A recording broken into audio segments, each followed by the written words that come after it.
Yes yes yes guys, very very good afternoon. एक बार जल्दी से मुझे ऑडियो वीडियो चेक देंगे। Am I live, am I audible? Uh very very very very good afternoon. आ जाएंगे जल्दी से। Am I live, am I audible? Okay, done done done done. चलिए, सो गाइस बहुत बहुत स्वागत है आपका हमारे अल्टीमेट सीए प्लेटफॉर्म के ऊपर, राइट? ओके, हम जो अभी सीए इंटर का हमारा ये अर्ली बर्ड बैच चल रहा है, जिन्होंने भी अभी सीए फाउंडेशन सितंबर में एग्ज़ाम्स दिया है, उन लोगों के लिए हम ये बैच अभी कंडक्ट कर रहे हैं। आप जो है इसमें एनरोल कर सकते हैं। एनरोल करने की लिंक वीडियो के डिस्क्रिप्शन बॉक्स में दी गई है। Let us get started with the class. Okay, so guys, हमने हमारे पिछले सेशन में जो हमने बात की थी कि हमने प्रेजेंट वैल्यू इंटरेस्ट फैक्टर क्या होता है वो हमने देखा था लास्ट क्लास में, और वो कैसे निकलता है हमने आपके साथ ये बात की थी, राइट? एंड अब हमें जो है इसमें आगे बढ़ना है। मैं आ रहा हूँ अभी पेज नंबर 1.15 में, ठीक है ना? सो पेज नंबर 1.15 आ जाइए जल्दी से। ओके, यहाँ पे आप देखेंगे जल्दी से। अभी हमें पढ़ना है अगला topic, that is present value of annuity, कि एन्युटी का प्रेजेंट वैल्यू कैसे निकलता है। आपने सीए फाउंडेशन के में ऑलरेडी जो है ना ये फॉर्मूला पढ़ा होगा एन्युटी का प्रेजेंट वैल्यू निकालने का, लेकिन ये फॉर्मूला आपको अब यूज़ करने की ज़रूरत नहीं है, ठीक है ना? सो हम एक दूसरा तरीका देखेंगे एन्युटी का प्रेजेंट वैल्यू निकालने का। वो क्या है, let us see and logically समझेंगे कि क्या हो रहा है एग्जैक्टली, ठीक है ना? तो मैं चाहता हूँ सबसे पहले एक बार आप प्लीज़ ये क्वेश्चन को पढ़ें एंड देन अगर मैं चाहूँगा कि आप एक बार ट्राई भी करके देखें, मुझे आप लोग आंसर बता सकते हैं कि आपके हिसाब से इस क्वेश्चन का आंसर क्या होगा। सिंपल है क्वेश्चन कि अगर आपको 5 सालों तक सेम अमाउंट 1 लाख 1 लाख 1 लाख 1 लाख 1 लाख मिलने वाला है, तो ये सारे अमाउंट्स का आज का वैल्यू, प्रेजेंट वैल्यू क्या होगा, ये आपको बताना है, ठीक है ना? एन्युटी का मतलब ये होता है कि जब आपको सेम, यूनिफॉर्म का मतलब होता है बेटा सेम, यहाँ पे यूनिफॉर्म का मतलब क्या है, सेम। जब आपको सेम अमाउंट का कैश फ्लो आपको हर साल मिलता है, लेकिन एक फाइनाइट पीरियड के लिए, है ना? जैसे 5 साल में खत्म हो गया ये, या तो 10 साल हो सकता है, 8 साल हो सकता है, 15 साल हो सकता है, लेकिन कहीं ना कहीं पे जाके ये पेमेंट्स जो है या जो अमाउंट है ये मिलना बंद हो रहा है, तो इसे बोलते हैं फाइनाइट पीरियड। तो जब सेम अमाउंट मिल रहा है एक फाइनाइट पीरियड के लिए, इसे बोलते हैं एन्युटी। और अगर यही चीज बेटा चलती रहे जिंदगी भर, तो उसे बोलते हैं परपेचुइटी। क्या बोलते हैं उसे बोलते हैं बेटा परपेचुइटी, ठीक है ना? तो जब आपको सेम अमाउंट मिलते रहे लेकिन परपेचुअल इनफाइनाइट समय तक सेम अमाउंट आपको मिलते जा रहा है, तो इसे बोलते हैं परपेचुइटी, ठीक है ना? ओके, देखते हैं पहले एन्युटी का। मुझे बताइए आप लोग आंसर एक बार निकाल के मुझे बताइए कि आपके हिसाब से आंसर क्या हो सकता है। यस, अगर नहीं आता तो चैट बॉक्स में लिख देंगे सर नहीं आता, ठीक है ना? चलिए बताइए मुझे जल्दी से, मैं आपको 1-2 मिनट का समय दे रहा हूँ। लेट अस गेट स्टार्टेड, जल्दी बताइए, चलिए।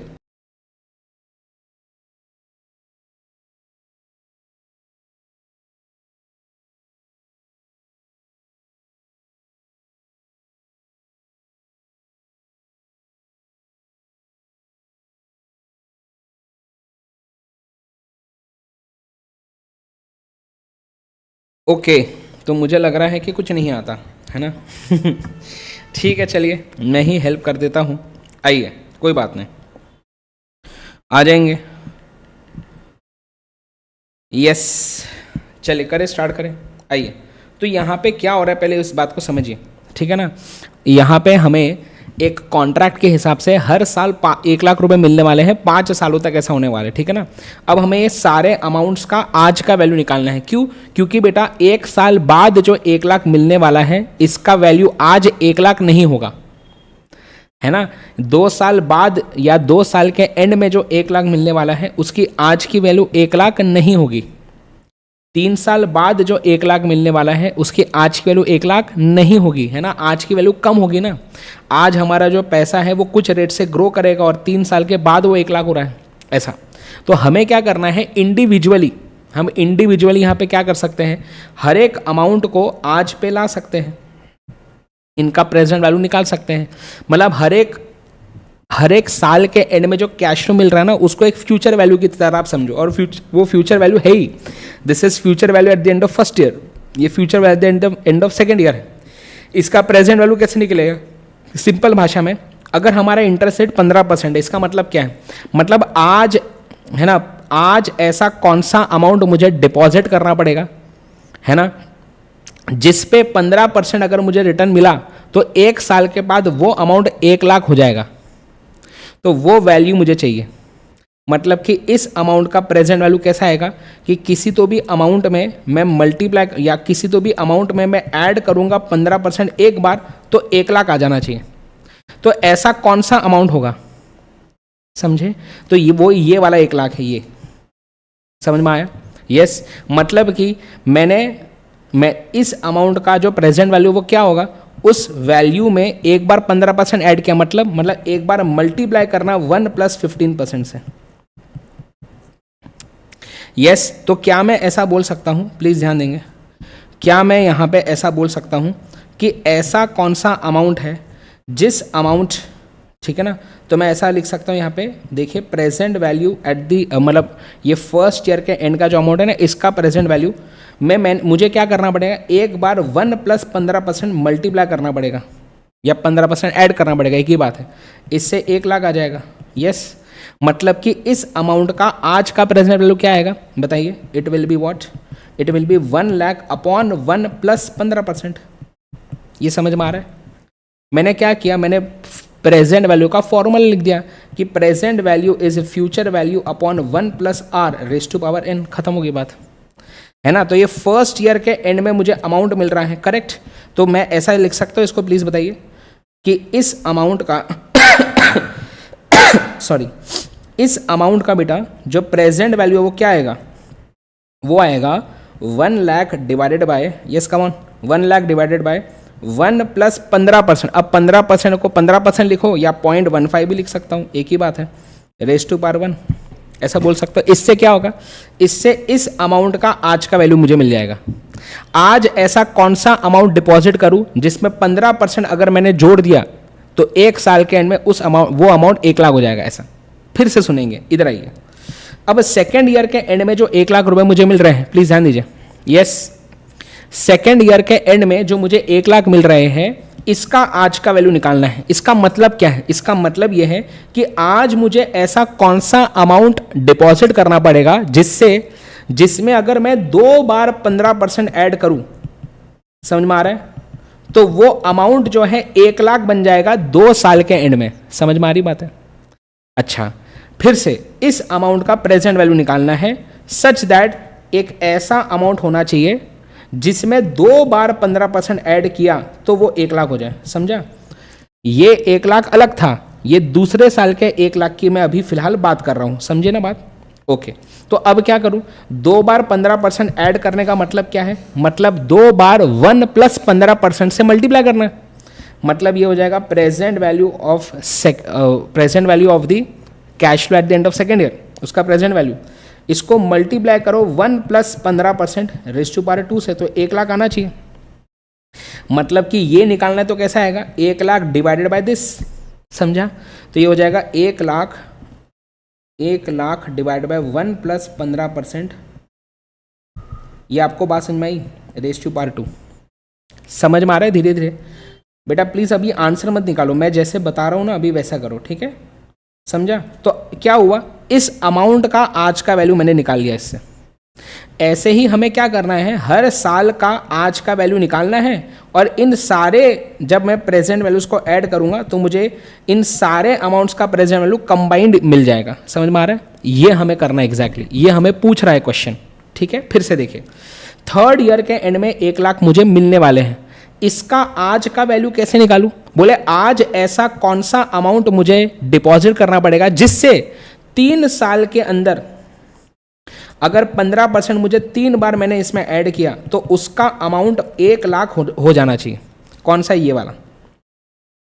मतलब कि present value of cash flow eight the end of third year, इसका क्या, इसमें 15% 3 बार ऐड करो, मतलब 3 बार मल्टीप्लाई करो 1 + 15% से, तो ये 1 लाख ये वाला आ जाएगा। मतलब अगर ये निकालना तो कैसा आएगा, दिस डिवाइडेड बाय दिस। तो इसका प्रेजेंट वैल्यू कैसा आएगा बताइए, कम ऑन, इसका प्रेजेंट वैल्यू कैसा आएगा बेटा बोलो? तो थर्ड ईयर के एंड का 1 लाख डिवाइडेड बाय 1 + 0.15 raised-3। समझ में आ रहा है? वैसे ही फिर इसका क्या होगा, सोच के देखो, सिंपल ही बात है। इसका क्या होगा, इसका हो जाएगा 1 lakh divide by 1 plus 0.15 raise to power 4। और वैसे ही इसका प्रेजेंट वैल्यू कैसा आएगा फिर बताइए, इसका प्रेजेंट वैल्यू आएगा बेटा, यस कम ऑन, 1 लाख 5वें साल के एंड का 1 लाख जो मिल रहा है उसका प्रेजेंट वैल्यू, तो divide by 1 plus 0.15 raise to power 5। पहले मुझे बताइए क्या इतनी बात समझ में आई? मतलब कि ये सारे अमाउंट्स का अगर मुझे प्रेजेंट वैल्यू चाहिए तो मुझे इन सारी अमाउंट्स को कैलकुलेट करके इन सबको ऐड करना पड़ेगा, तब जाके मुझे टोटल तब जाके मुझे सारे अमाउंट्स की प्रेजेंट वैल्यू एक साथ मिलेगी। आपको समझा पहले क्या चल रहा है एग्जैक्टली? मैं इसलिए बोल रहा था कि हमें ये टाइम वैल्यू ऑफ मनी की क्लासेस करना ज़रूरी। समझ में आ रही बात है क्या ब्रो? कम ऑन जल्दी बताएं। यस, क्या डन है प्लीज़ मुझे बताइए। यस डन है, ओके। तो अब एग्जैक्टली क्या हो रहा है मुझे बताइए। तो अगर मुझे टोटल प्रेजेंट वैल्यू निकालनी है ये सारे अमाउंट्स की, समझो बात है, पहले क्या हो रहा था बेटा, हमारे पिछले क्वेश्चन में क्या हो रहा था, हमें सिर्फ 5वें साल के एंड में 1 लाख मिल रहे थे, इसका प्रेजेंट वैल्यू निकाला। तो हमने पिछले क्वेश्चन में क्या किया, हमने पिछले क्वेश्चन में सिर्फ यही चीज की। पर अब क्या हो रहा है, अब हमें हर साल 1 लाख रुपए मिल रहे हैं 5 सालों तक। तो ये सारे अमाउंट्स के साथ मुझे क्या करना पड़ेगा, सबका प्रेजेंट वैल्यू निकाल के ऐड करना पड़ेगा, तभी तो टोटल प्रेजेंट वैल्यू निकलेगी इन सारे अमाउंट्स के एक साथ। समझा? राइट। तो क्या हो रहा है बताइए, ये सब चीजों को मुझे ऐड करना है। मतलब मुझे अगर ये अमाउंट्स का प्रेजेंट वैल्यू चाहिए तो क्या करूं, मैं बोलूंगा 1 lakh upon 1.15 raise to power 1 plus 1 lakh upon 1.15 raise to power 2 plus ये पहले साल के एंड का जो 1 लाख है उसकी प्रेजेंट वैल्यू है, ये दूसरे साल के एंड का जो 1 लाख है उसकी प्रेजेंट वैल्यू है। समझा?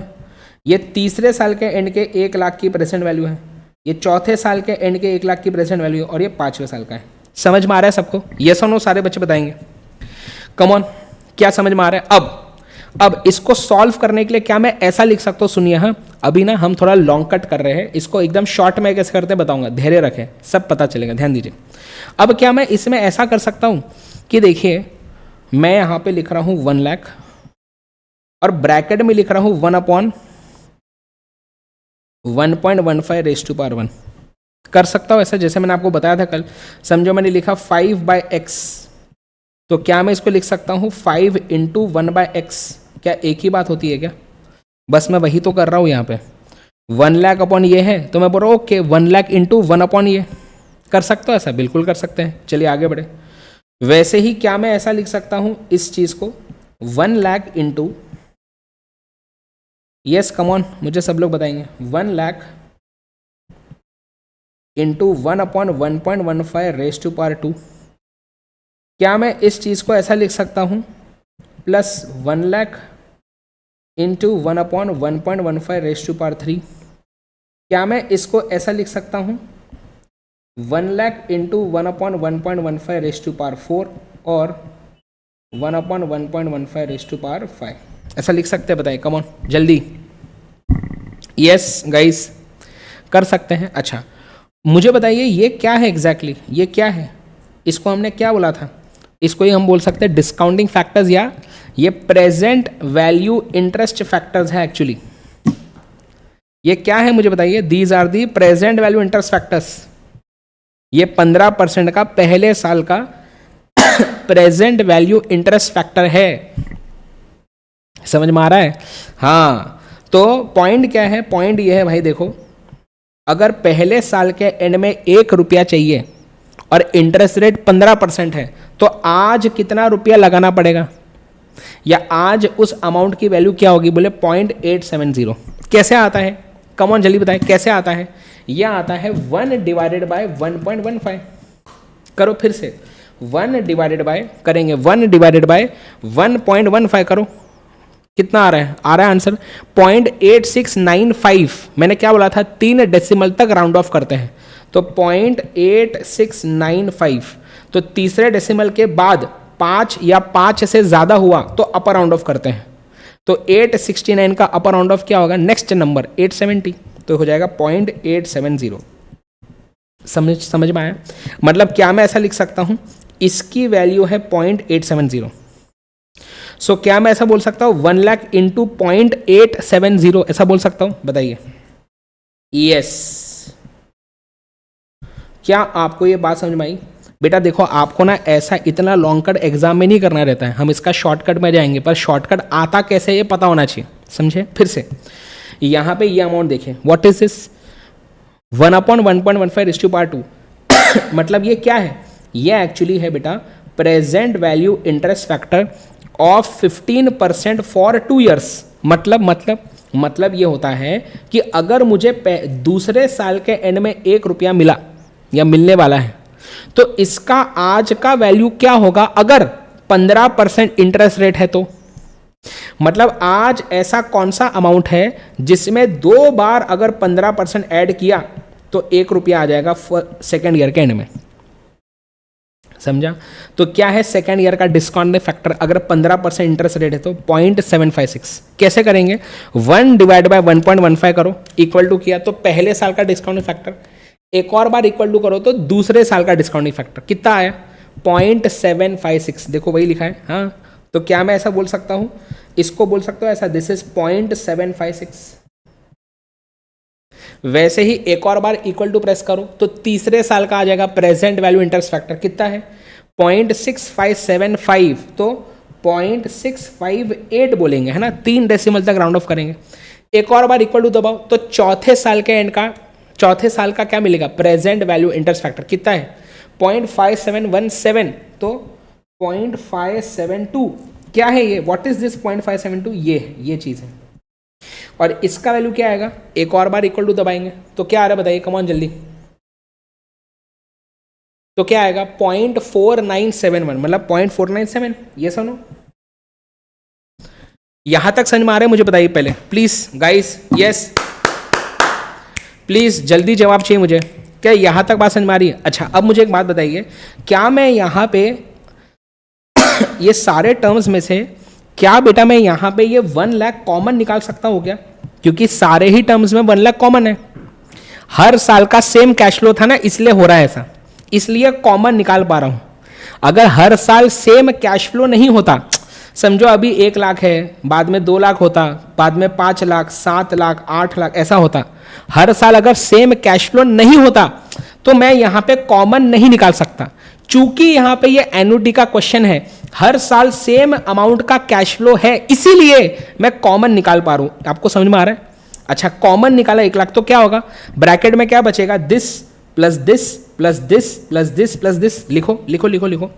तो ब्रैकेट में आएगा 0.870 प्लस 0.756 प्लस 0.658 प्लस 0.572 प्लस 0.497। अच्छा, इन सबको ऐड करो तो कितना आ रहा है? ऐड करो इन सबको, जल्दी बताए कैसा आएगा? 0.870 प्लस 0.756 प्लस 0.658 प्लस 0.572 प्लस 0.497। कितना आ रहा है? यस कम ऑन, मुझे आपसे चाहिए जवाब यार। आप सब मेरे से करेंगे तो थोड़ी चलेगा। कम ऑन, चलिए मुझे जवाब चाहिए आप लोगों से। क्या आ रहा है आंसर? 3.354 बोल रहे हैं, गलत। 3.353 आ रहा है बेटा, है ना? 3.353 कैसे आया देखो ना, ये 6 प्लस 0 6 प्लस 8 14 प्लस 2 16 प्लस 7 23, तो एंड में 3 आ रहा है ना बेटा। यस, तो आंसर क्या आएगा? तो आंसर आएगा मेरा 3,35,300। सॉरी, क्लियर है बात? मुझे बताइए।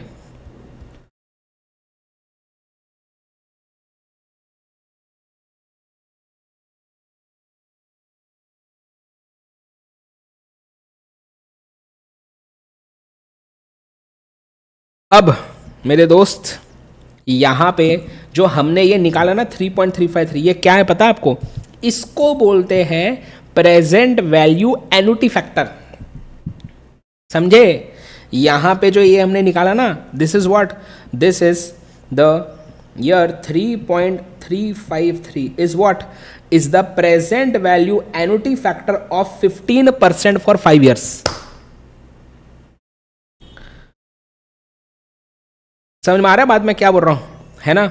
यस, मतलब कि हमें जो है ना यहाँ पे जब ये क्वेश्चन इन्होंने पूछा तो ये सारी झंझट करने की ज़रूरत ही नहीं थी। अगर हमें बोले कि भैया एन्युटी का प्रेजेंट वैल्यू निकालो, तो सिंपल तरीका क्या है बताओ? सिंपल तरीका है, जो भी एन्युटी का अमाउंट है वो ले लो, उसको मल्टीप्लाई कर दो आप present value annuity factor of 15% और कितने साल का है? 5 इयर्स। खत्म, आपका प्रेजेंट वैल्यू आ जाएगा। आपको ये फॉर्मूला आपको जो है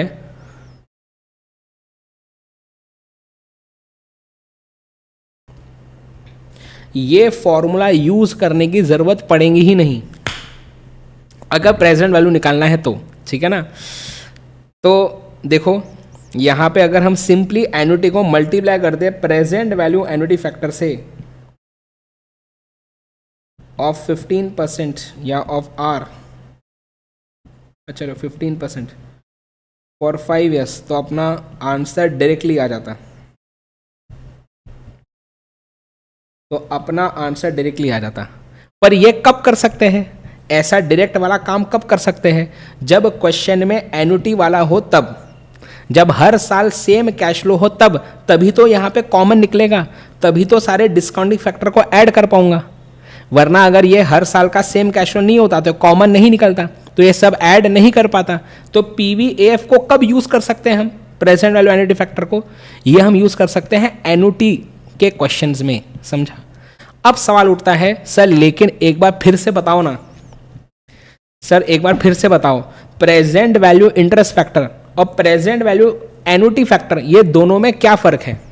एक बार फिर से सुन लीजिए, ठीक है? कोई बात नहीं, सुनिए। मैं ये जो पीवीएफ है ना, इसको ऐसा भी बोल सकते हैं present value interest factor annuity. तो ये पीवीएफ को हम ये भी बोल सकते हैं, एक ही बात है, ठीक है?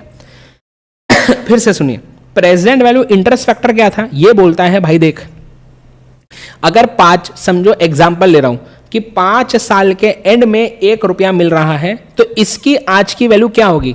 This is present value interest factor. समझे?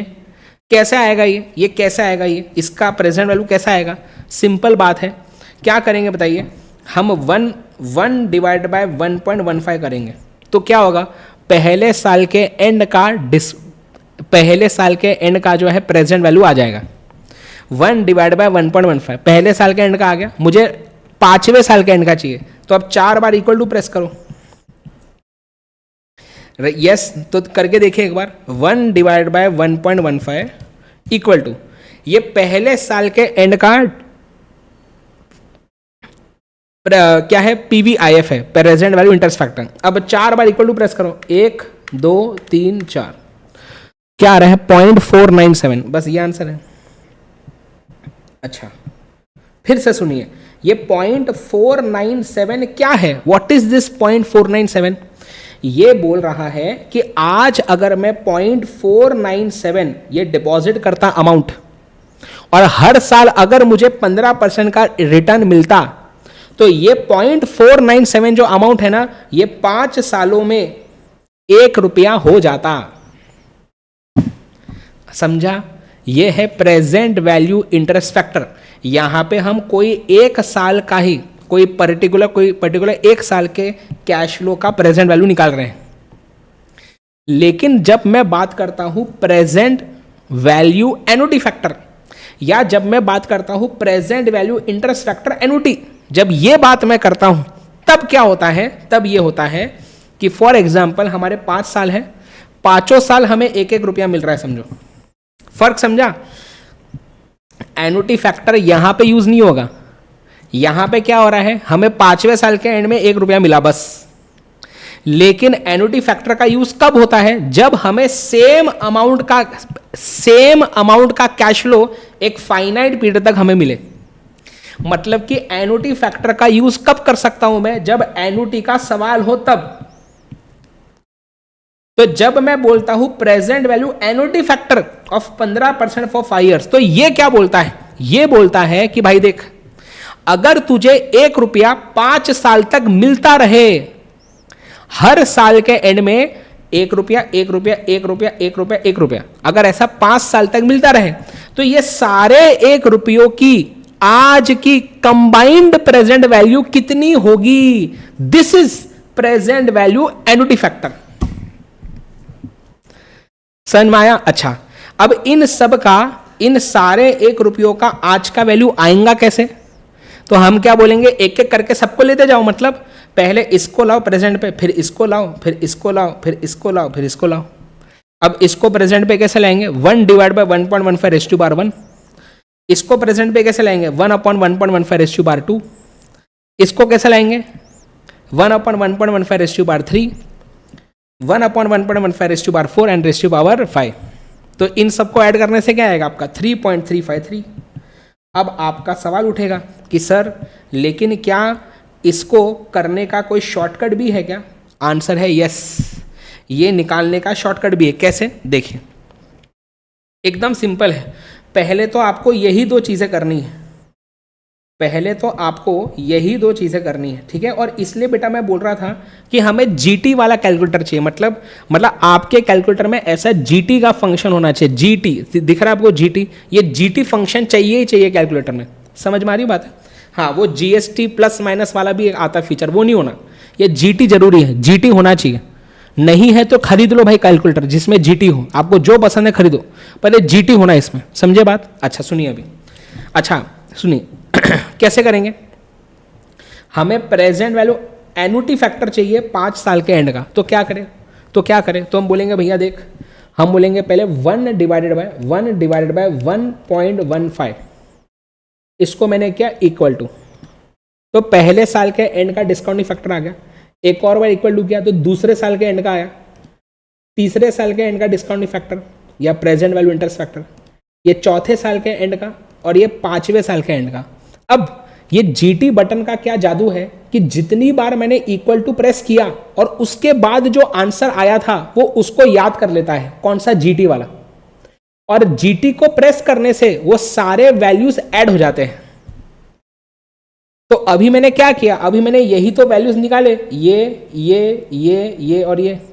इक्वल टू प्रेस करने पे पहले ये आया, फिर ये आया, फिर ये आया, फिर ये आया, फिर ये आया। अब वही वैल्यूज को तो ऐड करना था, तो जीटी करने से क्या होता है, वो सारी वैल्यू ऐड हो जाती है। समझा? वो सारी वैल्यू ऐड हो जाती है। तो क्या है रही वैल्यू? 3.352, ठीक है ना। तो अब आपको प्रेस करना है जीटी, तो क्या हो जाएगा आपका 3.352। अब आप बोल रहे सर ये तो गलत हो गया, सर हमारा तो पहले 3.353 आया था, यहाँ पे 3.352 आया, सर हमको तो रॉन्ग हो जाएगा। ऐसा इतना कोई रॉन्ग नहीं होगा बेटा, ये थोड़ा सा राउंडिंग ऑफ का फर्क होता है। जैसे हमने पहले क्या किया, हमने यहाँ पे हर एक केस में राउंड ऑफ किया ना, हर एक बार इंडिविजुअली हमने राउंड ऑफ किया, इसलिए वो 0.001 का फर्क आ रहा है, वो राउंडिंग ऑफ डिफरेंस है, कोई गलत नहीं है। ये भी, ये दोनों सेम ही है, ठीक है ना, it is just rounding off. पर पॉइंट समझा आपको कि ये क्या है। अब एक काम करते हैं, फिर से एक बार करके देखते हैं, ठीक है ना। मैं आपको फिर से एक क्वेश्चन देना चाहता हूं, इधर आइए, सुनिए ध्यान से। Let's do this once again. मुझे बताइए, है ना, और थोड़ा सा जल्दी देंगे अभी जवाब, ठीक है ना। चलो, तो मैं अभी आपको बोल रहा हूँ कि आपको तीन साल के एंड में आपको मिलने वाले हैं फॉर एग्जाम्पल 6 लाख रुपए। तो आपको इसका प्रेजेंट वैल्यू निकालना है, ठीक है, आपको इसका प्रेजेंट वैल्यू निकालना है, right. If interest rate is 12%, ठीक है। चलिए बताइए, जल्दी से बताना है, पट से एकदम। अब क्या करूंगा आप सोचो,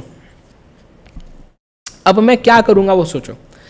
पहली बात, क्या यहां पे प्रेजेंट वैल्यू एन्युटी फैक्टर लग सकता है क्या? तो पॉइंट है, ये कब लगता है? जब मुझे हर साल सेम अमाउंट मिले। यहां पे तो मुझे पहले और दूसरे साल में कुछ अमाउंट मिलने का कुछ दिया ही नहीं है, तो यहां पे प्रेजेंट वैल्यू एन्युटी फैक्टर लगने का कोई बात आएंगी ही नहीं। मुझे यहां पे 3rd ईयर के एंड में बस ये एक कैश फ्लो है, बस ये एक कैश फ्लो का प्रेजेंट वैल्यू चाहिए। मतलब मुझे present value interest factor use करना पड़ेगा। समझे? मैं क्या बोलूंगा कि आज ऐसा कौन सा अमाउंट है, सुनिए फिर से, आज ऐसा कौन सा अमाउंट है जिसको अगर मैं डिपॉजिट करता तो इसमें 3 बार अगर मैं 12% ऐड करूं तो वो अमाउंट जो है ना 6 लाख हो जाता। ये मुझे चाहिए, समझा? आज ऐसा कौन सा अमाउंट है जिसमें 3 बार 12% ऐड करता तो ये हो जाता। मतलब आज ऐसा कौन सा अमाउंट है जिसको मैं 1 + 12% रेज़ टू पावर 3 से मल्टीप्लाई करता तो मेरा 6 लाख आ जाता। मतलब present value will be 6 lakh divide by 1 + 12% raise to power 3। तो क्या मैं ऐसा बोल सकता हूँ here the present value will be 6 lakhs upon 1 + 12% raise to power 3। क्या आपको लॉजिकली अब समझ में आ रही है बातें? अच्छा, इसको ही मैं कैसे लिख सकता हूँ? और मैं इसको लिख सकता हूँ 6 lakh into 1/1 1 + 12% raise to power 3। तो ये क्या बन गया बताओ? What is this? This is actually the present value interest factor of 12% for 3 years। कैसे आएगा ये बताओ, कैसे आएगा? मैं बोलूंगा भाई 6 lakhs इंटू इसका अमाउंट आएगा कैसे? क्या करें? 1 डिवाइडेड बाय 1.12 करो, इक्वल टू प्रेस करो तो पहले साल के एंड का डिस्काउंटिंग फैक्टर आता है 1 डिवाइड बाय 1.12, तो पहले साल के एंड का डिस्काउंटिंग फैक्टर आएगा 12% के हिसाब से। एक और बार इक्वल टू प्रेस किया तो दूसरे साल के एंड का, एक और बार किया तो तीसरे साल के एंड का। तो देखो 2 बार और करना है, 1 2, ये देखिए क्या आया 0.7117। तो 3 डेसिमल तक लेंगे तो क्या करेंगे? 0.712 लिखिए, 0.712। तो आंसर क्या आएगा? 6 लाख इंटू 0.712 क्या है? 4,27,200 इज द आंसर। क्या आपको समझ में आया मैं क्या बोल रहा हूँ? है ना? अब हमारे साथ सर क्या गड़बड़ हो रही है? सर हम क्यों नहीं कर पा रहे सॉल्व बराबर से? हम क्यों होशियारी मार रहे हैं ज़्यादा की? क्योंकि आप मेरी बात अभी भी समझ नहीं रहे हैं। कुछ बच्चे अभी भी होशियारी मारने के पीछे हैं। मैंने आपको पहले भी ये चीज़ बोली कि एफएम के सब्जेक्ट में जब आपको डिस्काउंटिंग फैक्टर का कुछ भी ना बोला हो तो उसको 3 डेसिमल तक लेना है, पर हमें होशियारी मारनी है। हम क्या करेंगे? 1 डिवाइड बाय 1.12 1 2 3 इंटू कर देंगे 6 लाख और फिर बोलेंगे 427,068। क्यों होशियारी मार रहे हो? आपको मैं सिखा रहा हूं ना अभी कि इंस्टीट्यूट जो है सॉल्व करेगा तो क्या करेगा। ये आपका आंसर गलत नहीं है, मैं ये नहीं बोल रहा कि ये गलत है। मैं आपको जब सिखा रहा हूं कि भैया, मैं जब आपको बार बार बेटा ये बोल रहा हूं कि इंस्टीट्यूट जब सॉल्व करेगा वो इस तरीके से करेगा, 3 डेसिमल लेके करेगा, तो आपको क्यों नहीं करना है? क्यों अपनी होशियारी मारनी है? आप सोचिए ना इस बात के बारे में। मुझे समझ में नहीं आ रहा, मैं जब आपको बार बार ये चीज समझा रहा हूं, सिखा रहा हूं, तो सीखो ना भाई, क्यों अपना ज्ञान लगा रहे हो फिर? चलिए, तो यहां पे बताइए ये 0.712 क्या बोल रहा है एक्चुअली? कम ऑन, ये 0.712 क्या बोल रहा है?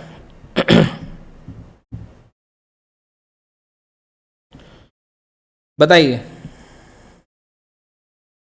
ये 0.712 क्या बता रहा है? ये बता रहा है कि 0.712 अगर आज मैं 0.712 डिपॉजिट करता और इसमें अगर मुझे 12% से रिटर्न मिलता हर साल, तो ये जो अमाउंट है ना, ये 3 साल के एंड में 1 रुपया हो जाता। मतलब कि अगर मुझे eight the end of 3rd year,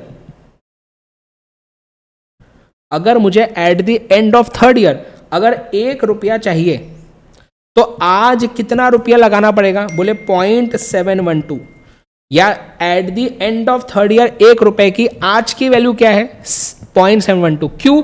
अगर 12% इंटरेस्ट रेट है तो मैंने बोला ओके, तो 3rd ईयर के एंड में अगर 6 लाख रुपए चाहिए तो उसकी आज की वैल्यू क्या रहेगी?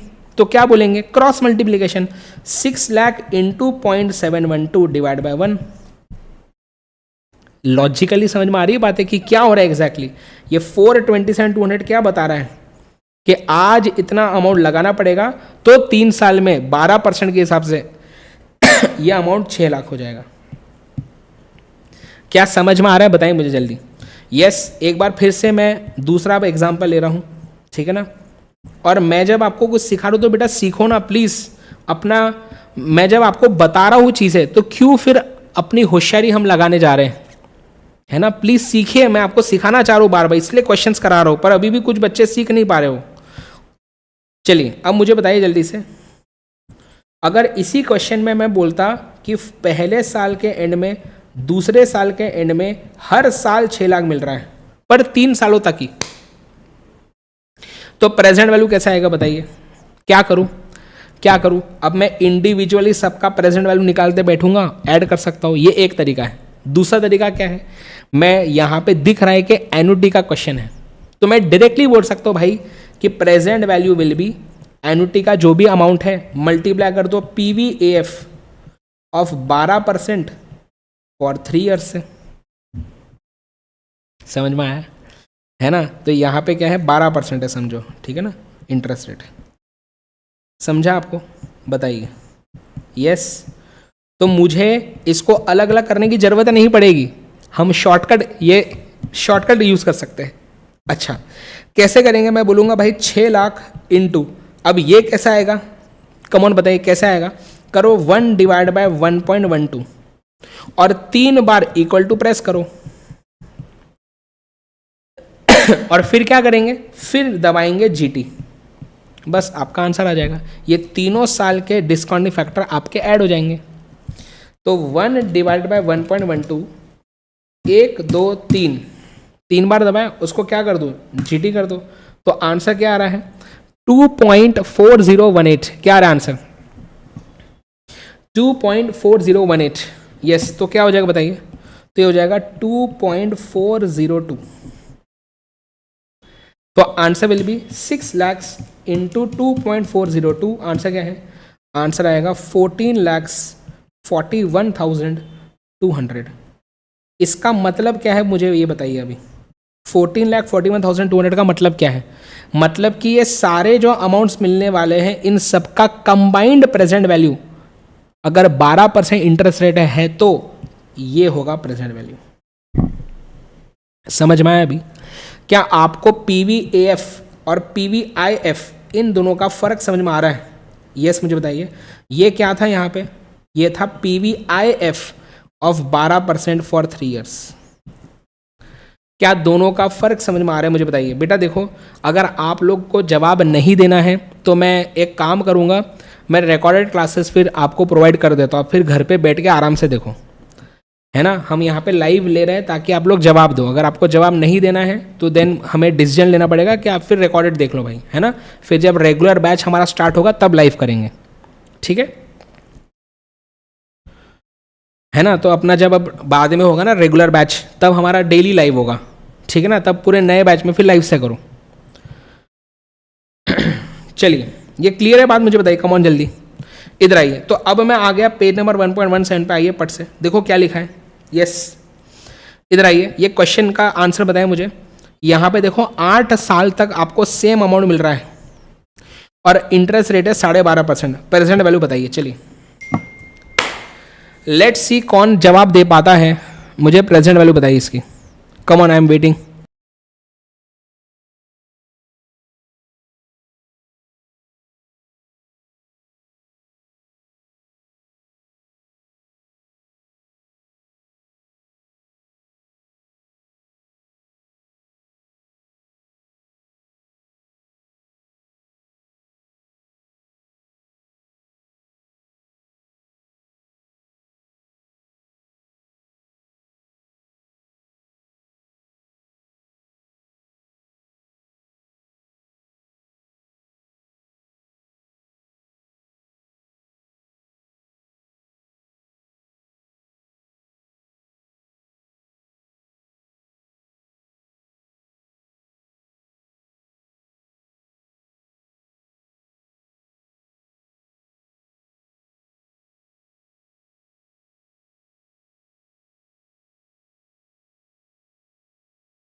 यस, हाँ सॉरी, वापस आइए, मैं क्या बोल रहा हूँ, सिंपल है, एनुटी का क्वेश्चन दिख रहा है हमें।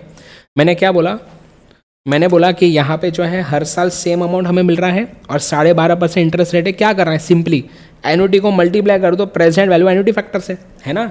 तो क्या करूँ मैं यहाँ पे, मैं यहाँ पे मैं यहाँ पे सबसे पहले ये निकालूंगा प्रेजेंट वैल्यू एनुटी फैक्टर 12.5% का 8 साल के लिए। ओके, तो क्या करेंगे, बोलेंगे भैया 1, क्या बोला, 1 divided by 1.125, 1 divide by 1.125 equal to, क्या प्रेस इक्वल टू, ये पहले साल का इनका डिस्काउंटिंग फैक्टर है, हमें 8 सालों का चाहिए। तो एक हो गया, 2, 3, 4, 5, 6, 7, 8, ये क्या है, ये 8वें साल का क्या है, ये प्रेजेंट वैल्यू इंटरेस्ट फैक्टर है, ठीक है ना। पर हमें ये नहीं चाहिए, हमें क्या चाहिए, 8 साल का ऐड करके चाहिए। तो क्या करो, अब जीटी प्रेस कर दो। अब जीटी जैसे ही प्रेस करोगे आप, तो ये 8 साल के प्रेजेंट वैल्यू फैक्टर ऐड हो जाएंगे। क्या आ रहा है, 4.882। क्या करूँ, तो 5 लाख इंटू 4.882, क्या करेंगे, 5 लाख इंटू 4.882, तो एग्जैक्ट आंसर आ रहा है 24,41,000, 24,41,000। सिंपल। तो प्रेजेंट वैल्यू एनुटी निकालना, क्या करें, एनुटी का जो अमाउंट है भाई, सिंपली उसको क्या कर दो आप, मल्टीप्लाई कर दो PVAF ऑफ जो भी रेट ऑफ इंटरेस्ट होगा डिवाइड बाय जो भी कॉमा जो भी ईयर्स है, नंबर ऑफ ईयर्स है उसके लिए, ठीक है ना। क्लियर है बात। तो अब हमें ये तरीका अपनाने की ज़रूरत नहीं पड़ेगी अगर प्रेजेंट वैल्यू निकालना है तो। अब बच्चे पूछते हैं सर लेकिन अगर हमें प्रेजेंट वैल्यू दी हो, हमें एनुटी भी दिया है, हमें एन भी दिया है, पर रेट ऑफ इंटरेस्ट निकालना है, तो सर फिर तो ये यूज़ करना ही पड़ेगा। पर ढोकले, वैसे सवाल तेरे को सीए फाउंडेशन में आते हैं कि हाँ calculate rate of interest, calculate N, ये टाइम पास यहाँ पे नहीं करेंगे। तो यहाँ पे हमारे लिए मेन क्या चीज़ है यहाँ पे एफएम में, ये प्रेजेंट वैल्यू निकालना। ठीक है, मैं ये नहीं बोल रहा कि यहाँ पे मैटर नहीं करता, पर जहाँ यहाँ पे जो हम क्वेश्चंस करेंगे वो ऐसे नहीं करेंगे हाँ आर निकालो, ऐसा सब टाइम पास नहीं है। यहाँ पे क्या करेंगे हम, यहाँ पे प्रेजेंट वैल्यू निकालने पे ज़्यादा फोकस रहेगा, ठीक है। चलो डन, तो ये सिंपली ये करो, ये करने की ज़रूरत ही नहीं। आगे बढ़े नेक्स्ट। अब अगला सवाल आता है कि सर जैसे हमारे थर्ड केस में क्या था, हर साल सेम कैश फ्लो था। अगर हर साल सेम कैश फ्लो नहीं है तो फिर हम present value interest factor use करेंगे, present value annuity factor use नहीं कर पाएंगे। क्यों, क्योंकि बेटा प्रेजेंट वैल्यू एनुटी फैक्टर तो तब यूज कर सकते हैं ना जब हर साल के कैश फ्लो को मैं कॉमन निकाल सकूं। जब हर साल के कैश फ्लो को मैं कॉमन निकाल ही नहीं पाऊंगा तो फिर ये सारे डिस्काउंटिंग फैक्टर ऐड नहीं हो पाएंगे। समझा गया। तो हर साल सेम कैश फ्लो होना जरूरी है पीवीएफ को यूज करने के लिए। ये शॉर्टकट तभी यूज होता है। अगर हर साल का कैश फ्लो सेम नहीं है तो फिर सारे कैश फ्लोस को इंडिविजुअली प्रेजेंट वैल्यू पे लाना पड़ेगा, ऐड करना पड़ेगा। जैसे हमने यहां पे किया ना, ये ऐसा करना पड़ेगा इंडिविजुअली। सिंपल। तो आइए इधर, मुझे जल्दी से यहां पे बताएंगे। मैं पेज नंबर 1.17 पे इधर आइए, क्या करिए इधर बताइए। जैसे यहां पे देखें अनइवन कैश फ्लो, मतलब हर साल सेम कैश फ्लो नहीं है। अब तो पहले साल के एंड में 1 लाख मिला, फिर 2 लाख मिला, फिर 5 लाख मिला। डिस्काउंटिंग रेट है समझो 10%, निकालो प्रेजेंट वैल्यू। क्या करेंगे बताओ। हम बोलेंगे भाई ठीक है, पहले साल के एंड में जो 1 लाख आया इसका प्रेजेंट वैल्यू हो जाएगा 1 लाख अपॉन 1 प्लस 10% या 1 प्लस 0.10, एक ही बात है, रेज़ टू पावर 1। फिर सेकेंड ईयर के एंड में जो 2 लाख है इसका प्रेजेंट वैल्यू कैसा आएगा, 2 lakh upon 1 plus 0.10 raise to power 2। Third year के एंड में जो 5 लाख है इसका प्रेजेंट वैल्यू कैसा आएगा बेटा बोलो, 1 प्लस 0.10 रेज़ टू पावर 3। बात खत्म, पैसा हजम। क्या करें अब, सिंपली इसको ऐड कर दो, खत्म हो गई बात। अब सिंपली इसको ऐड कर दो। तो आइए इसको हम दनादन ऐड करते हैं, ठीक है ना। तो पहले ये आ जाएगा प्लस ये,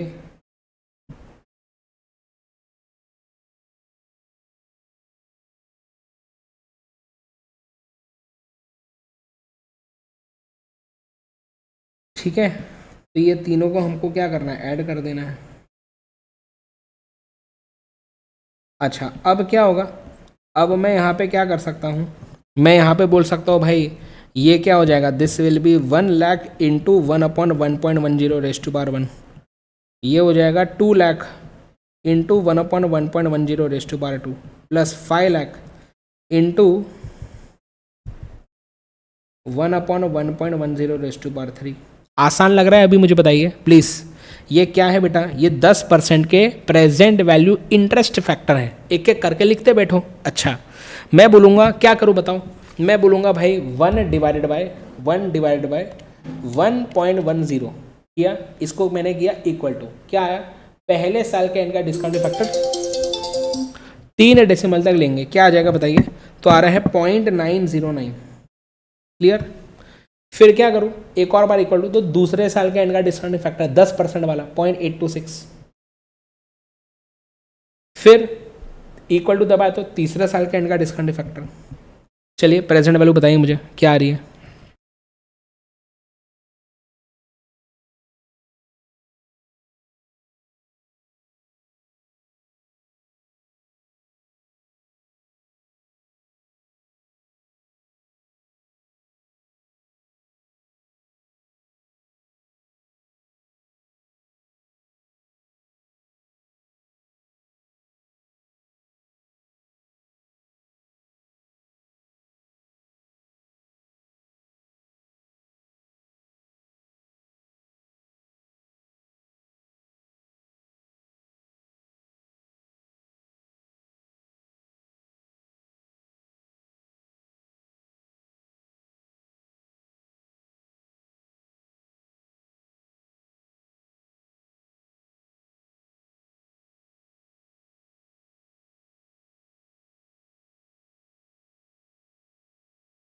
यस कम ऑन गाइस, क्या है आंसर बताइए, आंसर क्या है, आंसर क्या है 6 लाख। Very good, 31,600। बात खत्म, खत्म हो गई, सिंपल सी बात है ना।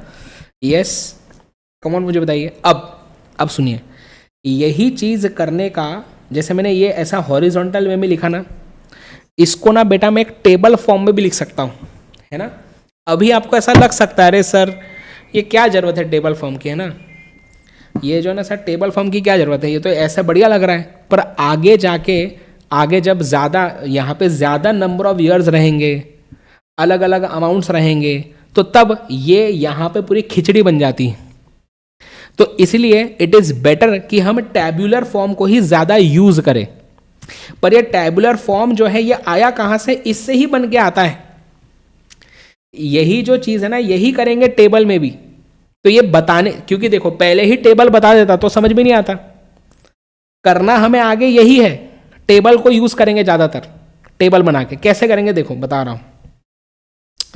तो टेबल में हम क्या करते हैं देखिए, प्लीज़ ध्यान देंगे, यस प्लीज़ ध्यान दीजिए। हम टेबल में क्या करेंगे, हम लिखेंगे सबसे पहले ईयर 1 2 3, फिर लिखेंगे हम क्या बताइए, पर्टिकुलर्स। पर्टिकुलर्स मतलब कि कौन सा अमाउंट है, तो ये सारे के सारे कैश फ्लोज हैं या कैश इनफ्लो है बोल सकते हैं, CI कैश इनफ्लो। ओके, ये सारे कैश फ्लोज लिख दिए। फिर क्या करूँ, फिर मैं इसका डिस्काउंटिंग फैक्टर लिखूंगा आगे। डिस्काउंटिंग फैक्टर क्या है, 10% का इंटरेस्ट रेट है, इसके हिसाब से डिस्काउंटिंग फैक्टर। पहले साल के एंड में 1 लाख मिल रहा है, इसको डिस्काउंट करने के लिए किससे मल्टीप्लाई करना पड़ेगा, 1/1.10 जो कि है 0.909, तो वो लिख दूंगा यहाँ पे। समझा क्या, यहाँ पे ये जो 1/1.10 है, ये सेकेंड ईयर का डिस्काउंटिंग फैक्टर है, इसको लिखेंगे इधर 0.826, यहाँ लिखेंगे 0.751। फिर क्या करेंगे, फिर यहाँ पे कॉलम बनाएंगे डिस्काउंटेड कैश फ्लो। क्या बोला, डिस्काउंटेड कैश फ्लो का, यस। और फिर क्या करेंगे 1 लाख इंटू ये, 2 लाख इंटू ये, 5 लाख इंटू ये, और इसकी वैल्यू लिख देंगे। बताइए, तो ये आ जाएगी 90,900, ये आ जाएगा 1,65,200, और ये आ जाएगा 3,75,500। तो आंसर आपका आ जाएगा 6,31,600।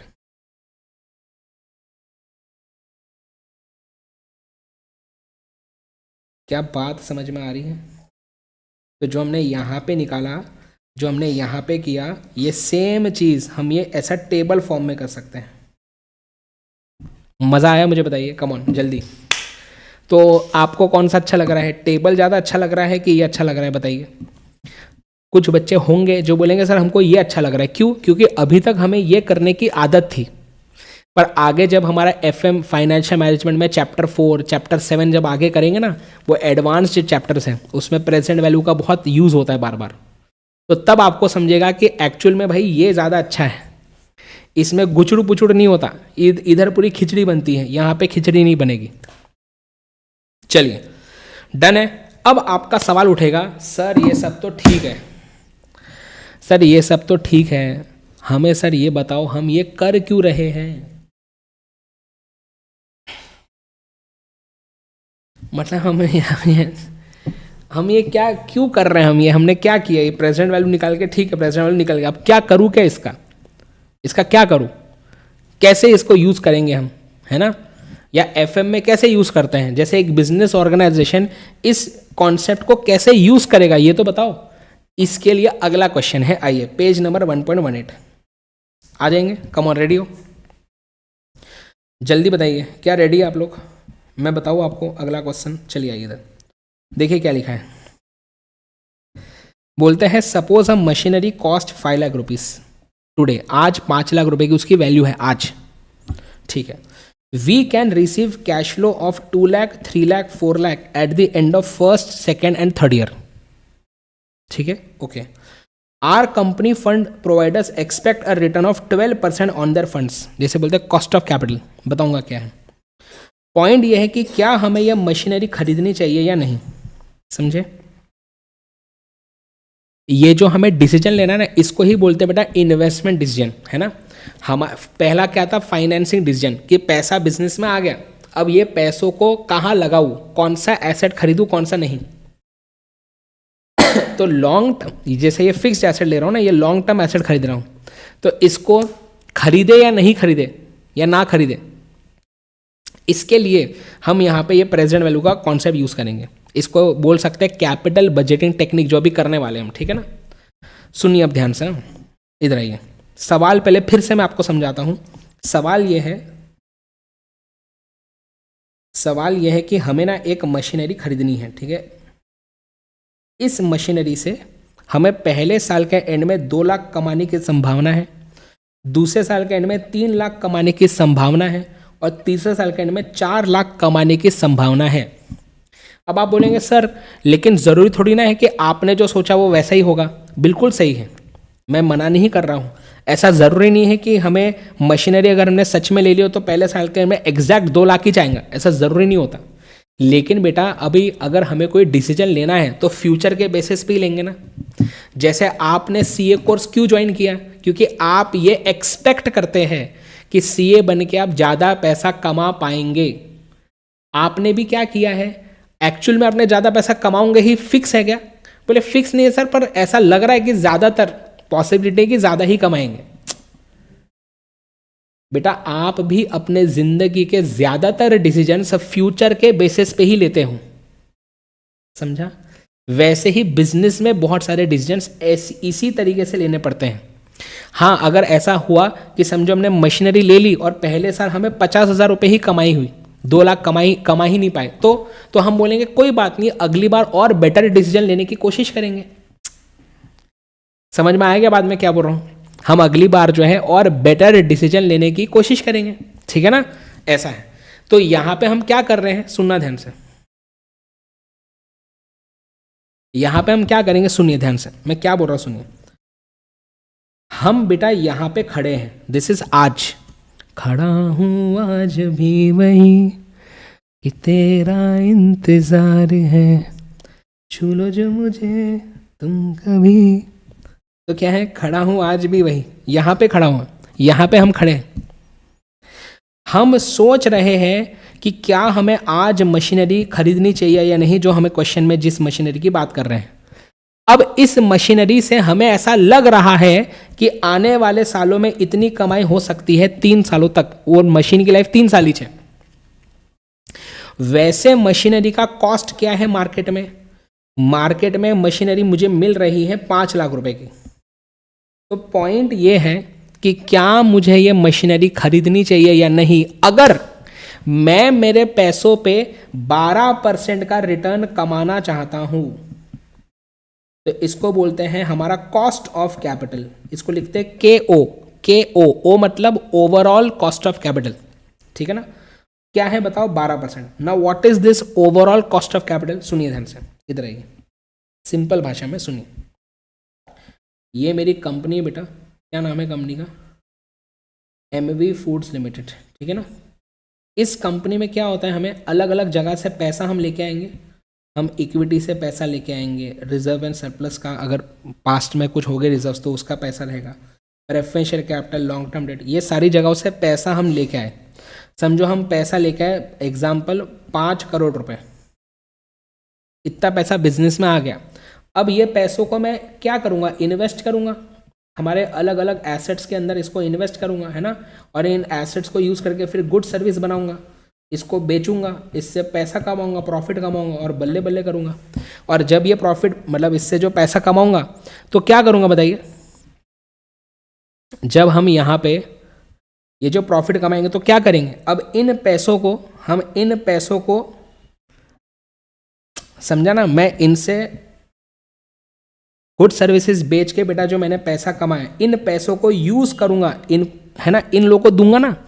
अरे भैया ये लोग अगर हमें पैसा प्रोवाइड कर रहे हैं तो क्या फुकड़ में करेंगे क्या? हेलो मुझे बताइए, कम ऑन। अगर ये लोग मुझे पैसा प्रोवाइड कर रहे हैं बेटा तो क्या फुकड़ में करेंगे क्या पैसा प्रोवाइड? बताइए आंसर क्या बताइए? आंसर है नो। ये लोग बोलेंगे भाई देखो हम तुमको पैसा दे रहे हैं ना तो हमको तुमसे कुछ ना कुछ रिटर्न भी एक्सपेक्टेड है। सबकी एक्सपेक्टेशन अलग अलग होगी। याद आ रहा है पहला या दूसरे क्लास में हमने बात की थी, पहले या दूसरे क्लास में हमने बात की थी। इधर आइए, मैंने आपको बताया था, मैंने आपको क्या बताया था? हाँ मैंने आपको बताया था, ये चेक करें।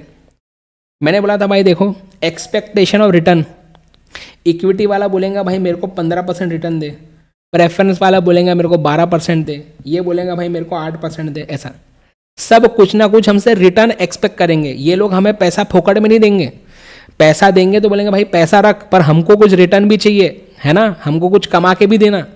तो इन लोगों ने जो पैसा बेटा हमें बिजनेस में दिया है, क्या फुकड़ में दिया है क्या? कम ऑन, ये सुनो, क्या इन लोगों ने पैसा फुकड़ में दिया हमको यूज करने के लिए कि ये लोग कुछ ना कुछ रिटर्न एक्सपेक्ट करेंगे, है ना?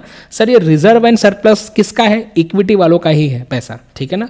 तो ये जो है ना, ये रिजर्व वाले सर, रिजर्व एंड सरप्लस वाले रिटर्न एक्सपेक्ट कर रहे हैं, मतलब इक्विटी वाले ही पैसा रिटर्न कुछ एक्सपेक्ट कर रहे हैं, ठीक है ना? ऐसा सिंपल भाषा। पर सबकी एक्सपेक्टेशन अलग अलग होगी। ये बोलेगा 15%, दोनों ये बोलेंगे 15%, प्रेफरेंस बोलेगा 12%, ये बोलेगा 8%। अरे यार हम बोलेंगे भाई एक बताओ यार, एक बताओ मतलब हम क्या करेंगे, इनका निकालेंगे वेटेड एवरेज, सिंपल भाषा में एवरेज निकालेंगे। बोलेंगे भाई एक बता, बोलेंगे चल इसका वेटेड एवरेज पे निकाला तो वेटेड एवरेज आया समझो 10%। ना व्हाट इज दिस 10%? ये 10% का मतलब है कि हमें जो बिजनेस में पैसा यूज करने को मिला, इन पैसों पे मिनिमम हमें 10% तो कमाना ही पड़ेगा। अगर हम ये पैसों पे 10% नहीं कमा पाए तो ये लोग हमसे नाराज हो जाएंगे, क्योंकि इनको जो पैसा रिटर्न चाहिए था वो इनको नहीं मिल पाएगा। फिर आपको समझ में आई बात क्या बोल रहा हूं? ऐसा तो व्हाट इज दिस 10%? दिस इसको बोलते हैं कॉस्ट ऑफ कैपिटल या मिनिमम रेट ऑफ रिटर्न। मतलब कि हमारे कंपनी को इतना तो कम से कम रिटर्न कमाना पड़ता है। तो हम जब ये पैसों को आगे एसेट्स में यूज करेंगे तो हम ट्राई करेंगे कि ऐसी जगह पैसा लगाए जहां पे मिनिमम इतनी हमारी कमाई हो सके। अगर हमारी इतनी कमाई नहीं होंगी इन एसेट से तो फिर वैसी जगह पे पैसा नहीं लगाएंगे। आपको समझ में आ रही बात है? अगर हमारी इतनी कमाई नहीं हो पाई एसेट से तो जो एसेट से इतनी कमाई नहीं हो पा रही भैया वहां पे पैसा मत लगाओ। अगर समझो हमें कोई ऐसा एसेट मिला जिसमें हमारी कमाई 6% ही होगी सिर्फ, कि समझो हमने 1 करोड़ रुपए लगाए और 6 लाख की ही इनकम हो गई एक साल में, तो बोलेंगे भैया ऐसा एसेट नहीं होना।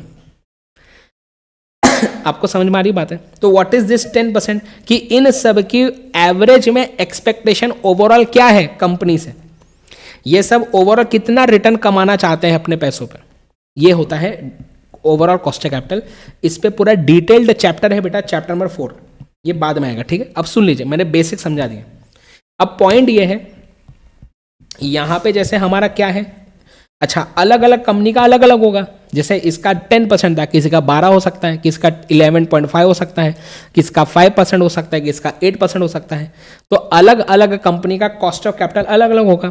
यही तो याद करो फिर से, मैंने इनिशियल क्लासेस में बताया था, हम इसी चीज को मिनिमाइज करना चाहते हैं। देखो मैंने स्टार्टिंग में आपको बताया था ना, पेज नंबर, मैं चाहूंगा आप पेज नंबर 1.5 पे आओ। देखो मैंने आपको बताया था कि हम इस तरीके से पैसा बिजनेस में लेके आएंगे जिससे हमारा ये कॉस्ट ऑफ कैपिटल मिनिमम हो जाए, समझा? जिससे हमारा ये कॉस्ट ऑफ कैपिटल क्या बताइए, मिनिमम हो जाए। इस तरीके से हमें पैसा रेस करना है। झेपा क्या तुमको मैं क्या बोल रहा हूं बताइए? I am waiting. क्या तुमको ये बात समझ में आई मैंने क्या बोला अभी एग्जैक्टली? बताइए, आई एम वेटिंग गाइस। झेपा गया? हाँ, तो यही है कॉस्ट ऑफ कैपिटल। मतलब और सिंपल भाषा में, हमें हमारे कंपनी में जो पैसा मिला है ना, वो पैसों को यूज करने का खर्चा। मुझे एमवी फूड्स में 5 करोड़ मिले पर फुकड़ में नहीं मिले हैं, उस पर 10% हर साल कमा के देना पड़ेगा मेरे फंड प्रोवाइडर्स को। क्या समझ में आ रही बात है मैं क्या बोल रहा हूं? बताएं, कम ऑन, यस और नो बताइए। पक्का डन है बात? जल्दी बताएं, क्या बात डन है ना? यस,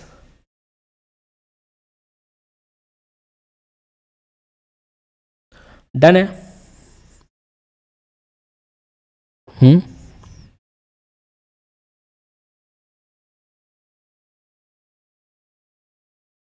पक्का डन है यहां तक? ओके चलो टेंशन मत लो। तो इधर आइए, अब सुनो, हाँ मैं क्या बोलना चाह रहा हूं, जल्दी से सुनेंगे, मैं कुछ तो भी बोलना चाह रहा हूं, ठीक है ना? मैं बोलना ये चाह रहा हूं यहाँ पे कि जैसे फॉर एग्जाम्पल समझो, मैं एग्जाम्पल ले रहा हूँ बेटा वंश का, ठीक है? सुनो, हाँ, वंश के पास बेटा 1 लाख रुपए हैं और ये अपने पैसों पे, या वंश के पास कुछ पैसा है, वो अपने पैसों पे 10 या 12% का रिटर्न कमाना चाहता है। फिर से, वंश के पास कुछ पैसा पड़ा है, वो चाहता है, समझ में आ रहा है, वो एक्सपेक्ट करता है कि भाई मुझे जो है ना, कम से कम मेरे पैसों पे 12% का रिटर्न कमाना ही कमाना है। समझ में आया बात? अब सुनिए, तो समझो बेटा, अगर वंश जो है बैंक में गया, वंश अगर बैंक में गया और बैंक को बोला, बैंक ये 1 लाख रुपए रख और मुझे कम से कम 1 साल के एंड में 1,12,000 रुपए चाहिए ही चाहिए। हाँ, तेरे को 1,15,000 देने तो देना, मुझे कोई प्रॉब्लम नहीं, पर मिनिमम इतना चाहिए। पॉइंट क्या है? पॉइंट ये है कि वंश चाहता है कि उसके पैसों में 12% रिटर्न उसको चाहिए ही। अब आप बोलेंगे सर 12 ही क्यों बोला? अब ये परसेंट टू परसेंट डिपेंड करेगा ना। कोई बोलेगा सर मेरे को 50% रिटर्न दो, पर 50% रिटर्न कमाने वाली ऐसी प्लेसेस भी होनी चाहिए ना।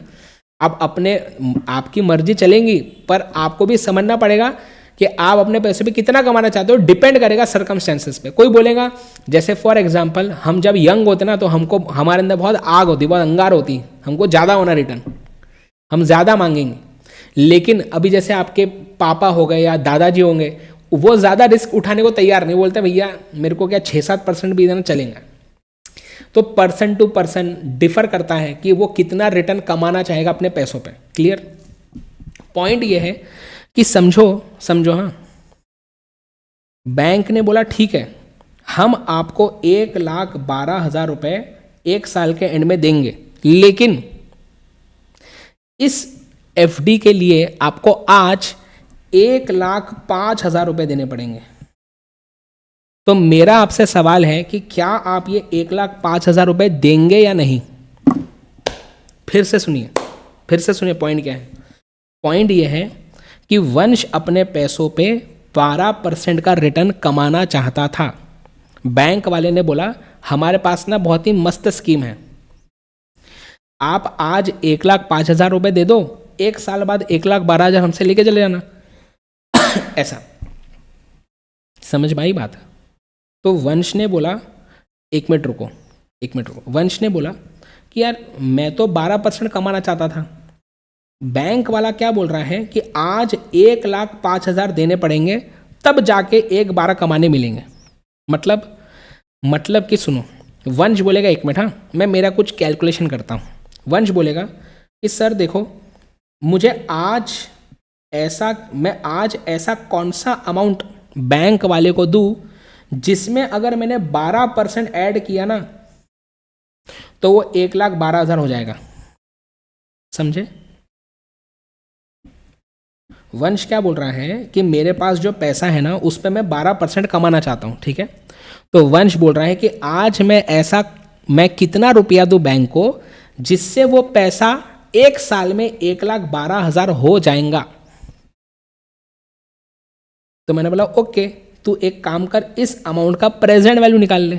मैंने बोला भाई इस अमाउंट का प्रेजेंट वैल्यू आ जाएगा 1,12,000 divide by 1 + 0.12 raise to power 1। कितना आ रहा है बताइए? वैल्यू आ रहा है 1,00,000। आ रहा है वैल्यू 1,00,000, बताइए।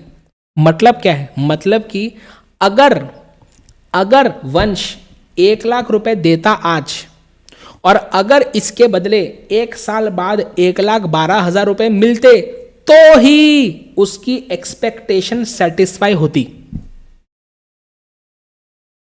पर बैंक वाला क्या मांग रहा है? बैंक वाला बोल रहा है हमको तो आज 1,05,000 चाहिए।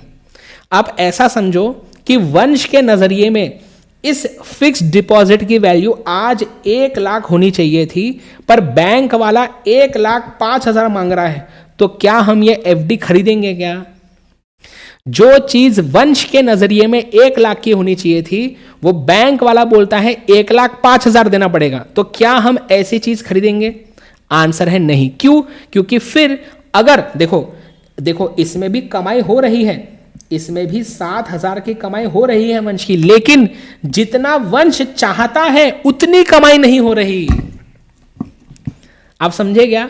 वंश 12% कमाना चाहता था, उतनी कमाई नहीं हो पाएंगे इसमें, तो हम इसको नहीं खरीदेंगे। समझ मारी बातें क्या बोल रहा हूं? तो हम ऐसे एफडी को खरीदेंगे नहीं। समझा? मतलब पॉइंट क्या है? पॉइंट यह है कि जब हम कैश फ्लोस का प्रेजेंट वैल्यू निकालते हैं तो कैश फ्लोस के प्रेजेंट वैल्यू निकालने से हमें यह पता चलता है कि हमारा जो एक्सपेक्टेड रेट था ना, इसके हिसाब से, इस नजरिए से इस एसेट की वैल्यू क्या होनी चाहिए थी। मतलब कि बेटा अब इधर देखिए, ठीक है ना, देखिए इधर, आज ये मशीनरी 5,00,000 रुपए की है, मार्केट में मशीनरी 5,00,000 की है।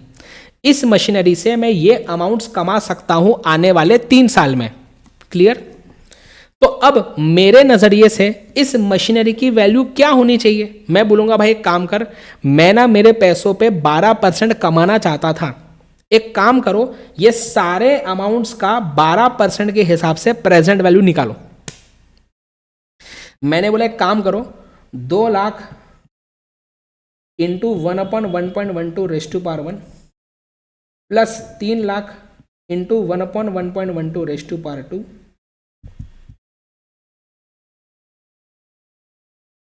Plus 4,00,000 into 1/1.12 raise to power 3।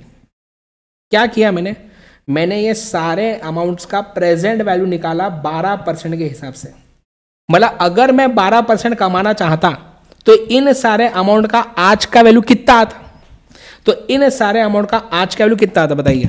तो देखिए मैं बोलूँगा 1 डिवाइड बाय 1.12 कितना आ रहा है? पहला 0.8928, मतलब मैं बोलूँगा भाई 2,00,000 इंटू 0.893 प्लस 3,00,000 इंटू दूसरे साल का डिस्काउंटिंग फैक्टर क्या है? 0.797, तो 3,00,000 इंटू 0.797, फिर तीसरे साल का इनका डिस्काउंटिंग फैक्टर 0.7117, मतलब 0.712, ठीक है ना। 3 डेसिमल तक लेंगे, ठीक है ना। तो मुझे बताइए 2,00,000 इंटू 0.893 एम प्लस, फिर 3 लाख इंटू 0.797 और 4 लाख इंटू 0.712, तो इसका वैल्यू आ रहा है 7,02,500।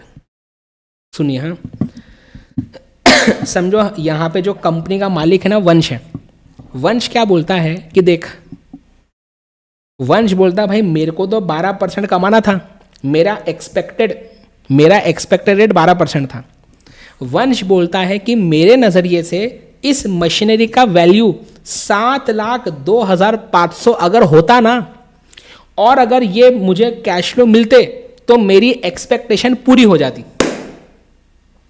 वंश बोलता है कि अगर मुझे 12% कमाना था ना, तो आज ऐसे मशीनरी के लिए जिसमें मुझे ये कैश फ्लो मिलने वाले हैं, ऐसे मशीनरी के लिए आज मैं इतना रुपया देने को तैयार हूं, लेकिन दुकानदार तो सिर्फ 5 लाख ही मांग रहा है। सोचो, वंश के नजरिए में इस मशीनरी की वैल्यू 7,02,500 आज होनी चाहिए थी, पर मार्केट में यही मशीनरी 5 लाख की मिल रही है, तो क्या करेंगे? वंश इस मशीनरी को खरीद लेगा। पॉइंट यह है कि देखो, if we want to earn a return of 12%, अगर हमें जैसे वंश को अगर 12% का रिटर्न कमाना है ना, तो हमें यह मशीनरी 7,02,500 में खरीदनी चाहिए थी, but cost of the machinery in the market is only 5 lakh. हमारे नजरिए से जो 7,02,500 की मशीनरी होनी चाहिए थी, उसका कॉस्ट क्या है आज? 5 लाख रुपए ही है। तो हम क्या बोलेंगे? बोलते हैं 10 we should purchase this machinery. अब मशीनरी, अगर मैंने मशीनरी खरीद ली, इसका मतलब क्या है? इसका मतलब यह है कि अगर मैंने 5 लाख पे मशीनरी खरीदी ना, इट मीन्स कि ये 12% का रिटर्न तो मैं कमाऊंगा ही, प्लस उसके ऊपर 2,02,500 रुपए और मेरा मुनाफा होगा, मुनाफा या रादर और मेरा एडिशनल बेनिफिट होगा। फिर से सोचिए, सुनो ध्यान से, अगर मैं 5 लाख नहीं देता, अगर वंश इस मशीनरी के लिए 7,02,500 देता ना आज, और अगर उसे हर साल ये अमाउंट मिलता, तो it would be equivalent to earning 12% every year. लेकिन वंश तो आज सिर्फ 5 लाख ही दे रहा है, मतलब कि वंश हर साल 12% तो कमा ही रहा है, साथ ही साथ एडिशनल बेनिफिट उसको मिल रहा है 2,02,500 का, जो उसे अमाउंट कम देना पड़ रहा है। इस 2,02,500 को बेटा बोलते हैं एनपीवी, नेट प्रेजेंट वैल्यू। बोलते हैं कि अगर वंश ने ये 5 लाख की मशीनरी खरीदी ना, so now we will be able to earn a return of 12% on the asset, ठीक है ना, एंड ₹2,02,500 एडिशनली। इसको बोलते हैं नेट प्रेजेंट वैल्यू। मतलब what is net present value? देखो, नेट प्रेजेंट वैल्यू होता है कि हमारे नजरिए से मशीनरी की वैल्यू क्या होनी चाहिए थी। बोले हमारे नजरिए से वैल्यू होनी चाहिए थी 7,02,500। ये आया कैसे? मैंने प्रेजेंट वैल्यू निकाला ऑफ फ्यूचर कैश इनफ्लोस, और मैंने इसमें से माइनस कर दिया आज के कॉस्ट ऑफ द मशीनरी। मैंने बोला मेरे हिसाब से वैल्यू क्या होनी चाहिए थी? इतनी, पर मार्केट में तो 5 लाख का ही मिल रहा है, मतलब मुझे एडिशनल बेनिफिट या नेट प्रेजेंट वैल्यू है 2,02,500। इसको बोलते हैं बेटा कैपिटल बजटिंग डिसीजन लेना। This is called as capital budgeting decision. ये एक मैंने बेसिक आपका बताया है FM चैप्टर 7 का, उसमें और भी ये सारी बातें आएंगी।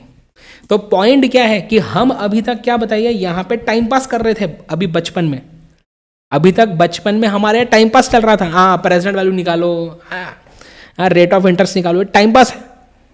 अभी हम बस हमारा बेसिक क्लियर कर रहे थे अभी तक। इस कॉन्सेप्ट को एक्चुअल में बिजनेसेस में यूज करते हैं ये करने के लिए, ये डिसीजंस लेने के लिए। ये कोई मैं हवा में बातें नहीं कर रहा हूं, ये सच में ऐसे डिसीजंस लिए जाते हैं, सच में ऐसे कैलकुलेशंस किए जाते हैं एसेट को खरीदने के पहले। Am I clear? मुझे बताइए। यस, क्या आपको समझ में आ रहा है? ये होता है इसका, ठीक है ना। तो इसमें हम आगे, फिर मैं यहाँ पे ना एक क्वेश्चन मैंने एक और बनाया है, ये आपके लिए होमवर्क है आज का, ठीक है ना। So this is your homework. मैं चाहूँगा कि आप ये पेज नंबर 1.19 जो है उसमें ये और ये दोनों आप होमवर्क में ट्राई करेंगे। आपको जमा तो ठीक, वरना हम कल फिर आगे तो डिस्कस करेंगे, ठीक है ना। So thank you so much guys. यहाँ पे आज के सेशन को एंड करते हैं। पेज नंबर 1.19 पे जो क्वेश्चंस हैं वो आपके होमवर्क है, ठीक है ना, याद रखें। चलिए, yes, so thank you so much guys. अपना ख्याल रखें, अपने पेरेंट्स का ख्याल रखें, क्योंकि हम हमारे पेरेंट्स के बिना कुछ भी नहीं है। और अपने फ्रेंड्स को ज़रूर बताएं कि अर्ली बर्ड बैच में वो एनरोल कर सकते हैं ultimatecA.com पे जाके, ठीक है ना। So thank you so much, thank you again guys, bye bye. मिलते हैं हमारे अगले सेशन में guys. Thank you so much guys, bye bye, मिलते हैं, बाय।